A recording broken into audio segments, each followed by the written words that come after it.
Hey everyone, welcome back to the Soundbyte. My name is Andrew, and today we're going to be jumping back into a little bit of more Metallica. This time I'm going to do video reactions. I'm starting to do a bit more video stuff, but again, more live performances and things like that. So I'm going to be doing a song from one of the later albums, a song called 2x4, which is actually a live performance from the Astoria in London in 1995. It actually was released by the band just recently in promotion for the upcoming Load box set, which I actually pre-ordered. So what I'm going to be actually doing is just sort of in tangent with that. I'm going to be doing an unboxing video at some point when I do finally receive my box set.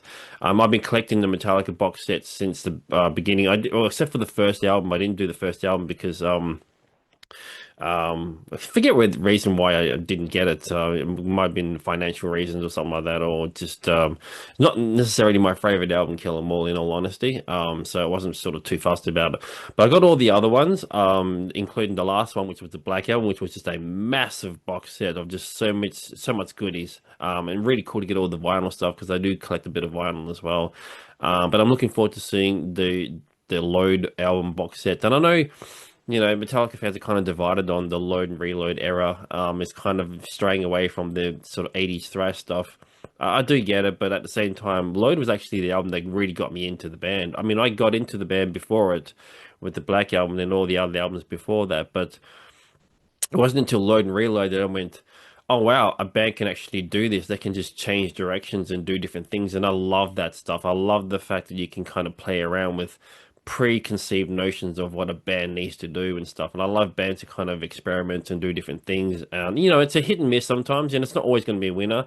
But because I was a hard rock guy, the Load and Reload albums did tick the right boxes for me, and it was just cool. And it was just in combination with what Metallica had already established. So it was just a winner, and I just became a super fan after that and just absolutely loved it. Then I went to go see them live, and that changed the whole thing. So speaking of live, we're going to check out this track. This is actually a song 2x4 from the Load album, which was actually performed before the Load album was released in 1995. Recorded, sorry, 1995, and the album was released in 1996. This is the first ever performance of it. And I've actually got I've never seen this video, so this will be the first time I'm watching this video performance of this song. I've seen some old grainy clips from the show, but never of 2x4. But I've got the actual whole entire concert recorded on a bootleg CD. Which I was, for a long time, I was actually recording a lot of bootleg recordings. This is sort of before, you know, what's happening now, I guess, with the online sort of, you know, internet stuff, and all the recordings are basically just all available. But at the time, it was much harder to find, and a lot of it was sort of just on CD and tapes and stuff like that. So I collected a whole bunch of them. This was one of the shows, August 23, 1995. They were sort of in the middle of recording the Load and Reload albums, and they decided to take a bit of a break and do a couple of shows, including Donington, Castle Donington, or Download as it's now known, I guess. And there was one that they did in the Arctic Circle or something like that, I think. Which they actually put up another video of that as well. So maybe I'll do a reaction to that video, because I've never seen any performances or anything or even recordings from that show in the Arctic Circle. I knew about the show, but I didn't know there was any recordings of it. And apparently the whole thing is going to be in the box set. So I'm like, wow, okay. That's another thing to look forward to. So anyway, let's check out this performance from their 1995 show in London, England. I believe it's at the Astoria. I don't know if it's still there or not. Let me know in the comments if you're from London or England, if you know if the Astoria is still there. Because it was, at the time, a quite iconic sort of venue. So this is the live performance of 2x4. Let's get into it.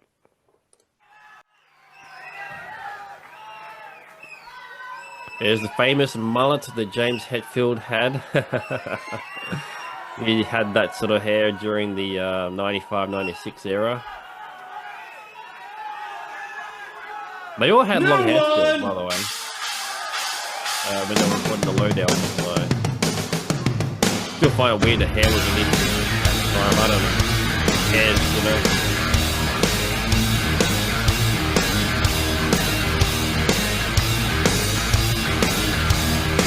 Little different groove on this one. Kick drums are a bit different than the recording version.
I'll just pause it right there.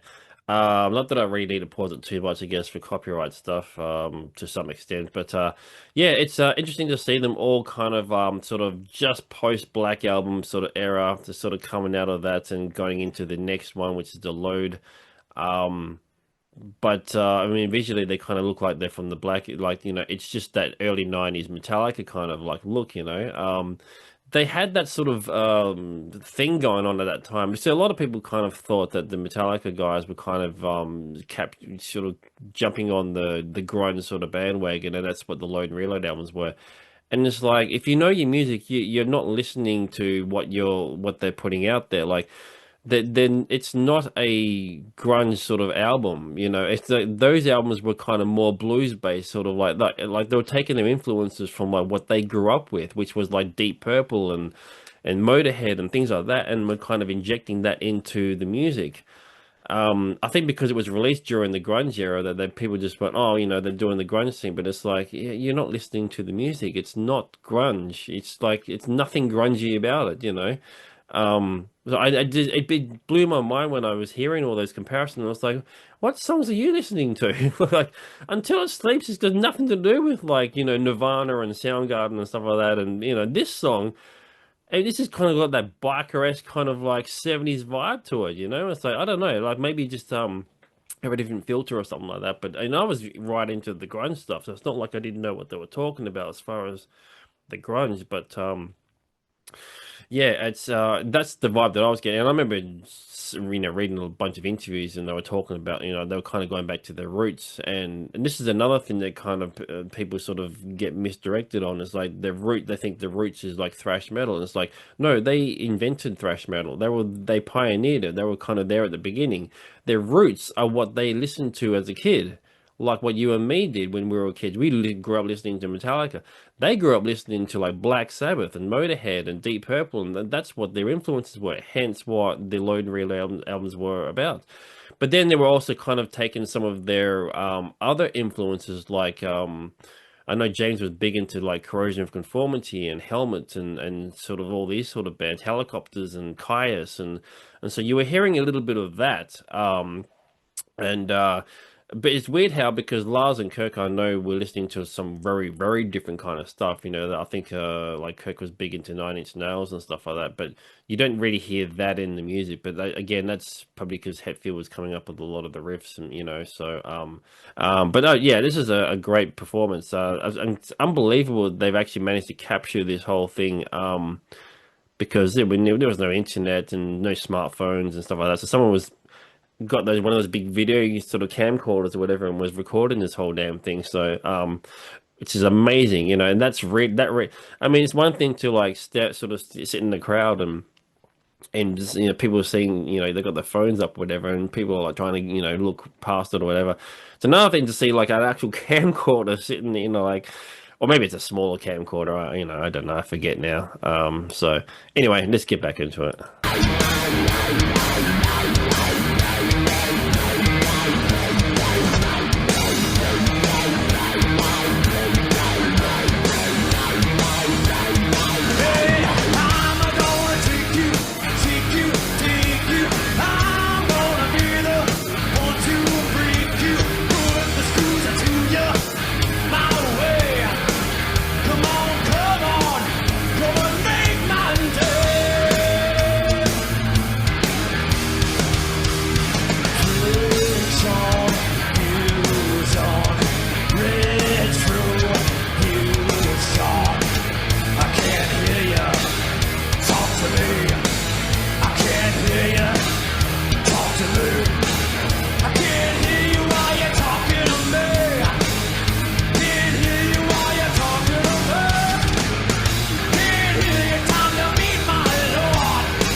Very different solo to the final version.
Man, that song just grooves so hard. It's such a great song. Yeah, it's unbelievable what they were doing at that time, and sort of just taking the Black Album and sort of going in a just sort of different direction.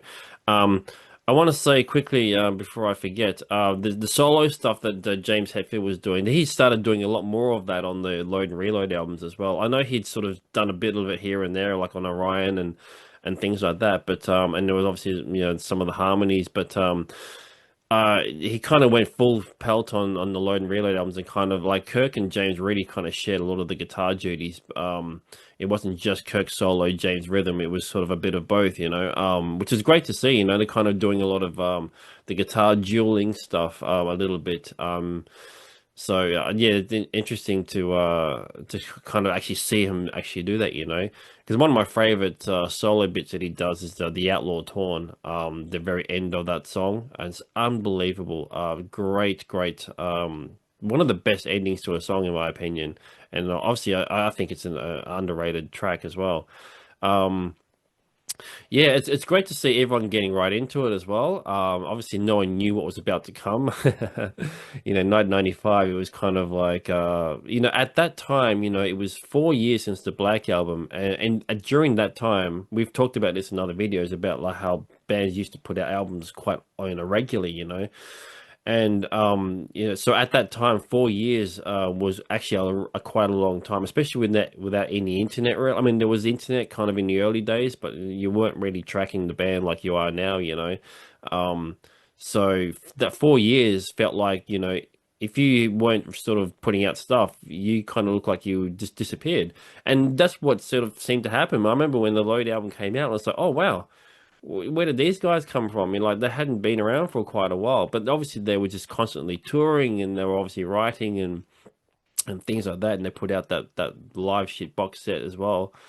Um, yeah, so it's interesting to sort of go back in time and kind of realize, that 4 year, 5 year gap was such a huge time, and now it's like they go 10 years without even putting out an album now, So it's kind of was foreseeing what they were about to sort of get into, I guess. But that seems to be a common thing, I guess. A lot of bands, as they get older, they kind of the gaps in between albums sort of get bigger and bigger, I guess. There's no need to kind of keep putting out albums every year or every 2 years. But I do miss that though. I do miss the constant barrage of albums from bands. But yeah, different time, I guess. So, let's get back into it.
Let's go right to the end here because he has a few comments apparently.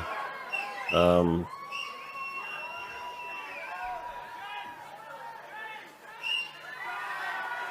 It's all fucking right, huh? We fucking made it through it, man. Unbelievable. yeah, I remember this bit. Just wrote that one last night.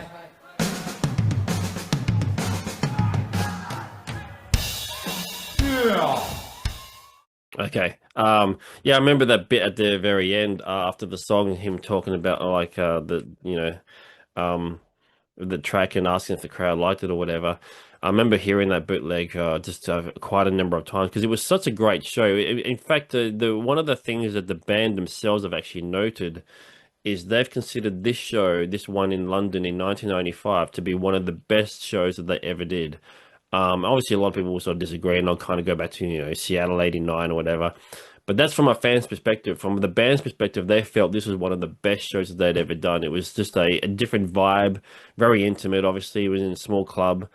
And they've done club shows like this before, and still to this day they still do them. But even back in the day, they were doing them just these secret shows and one-off gigs and stuff like that. That are just just every once in a while they just throw in this sort of odd gigs, and it felt like they always had a much better time doing some of those shows because I think the intimacy, which is kind of weird because when you go see their stage shows now, like there's these massive like arenas and all these kind of stadiums or whatever, they still have the sort of like in the round kind of thing, and they kind of have all these rams going towards the crowd and stuff like, and that's sort of them sort of still trying to be close to the crowd, try to connect to them really close and try to give, to some degree, a bit of that intimacy that the club sort of has, Um, but yeah, I don't know. I would have loved to have been at that show. It was fantastic by the looks of it.